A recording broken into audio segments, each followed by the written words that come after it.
Everyone in Grayson City knew the name David Cole, the man whose wealth entered a room long before he did.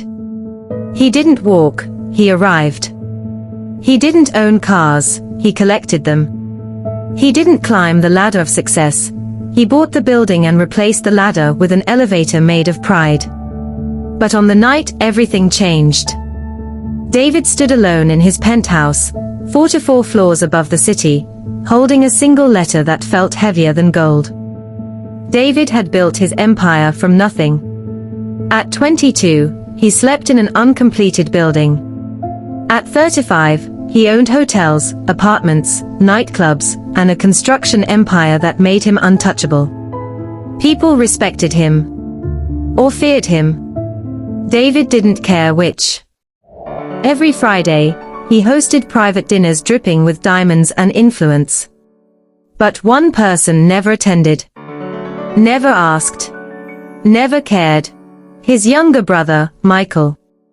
Michael had stayed in the village, taking care of their mother, running a small repair shop, living a simple life, something David considered the most painful form of poverty.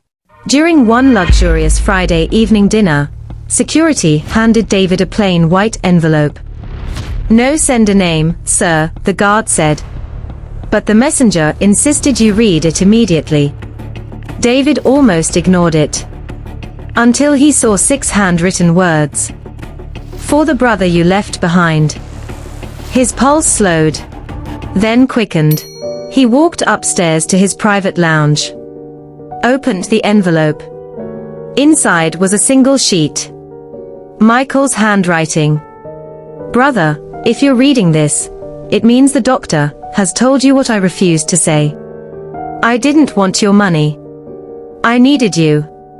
You are the wealthiest man in the city, but the poorest in the things that matter. I forgive you. Michael."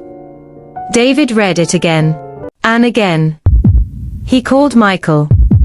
No answer. He called again. Still nothing. The third time, a doctor picked. "Sir, your brother slipped into a coma an hour ago."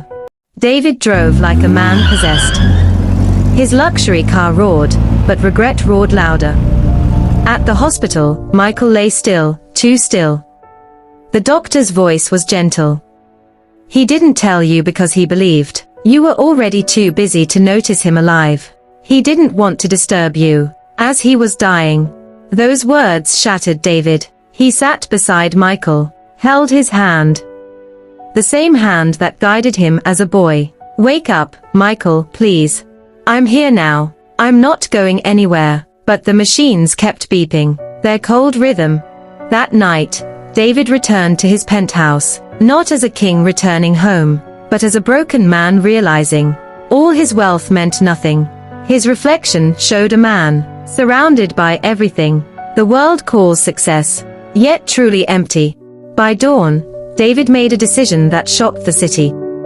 He donated half of his empire to build rural hospitals, starting with the one treating Michael. People whispered, speculated, judged. David didn't care. For the first time in his life, he wasn't buying power or applause. He was trying to buy time.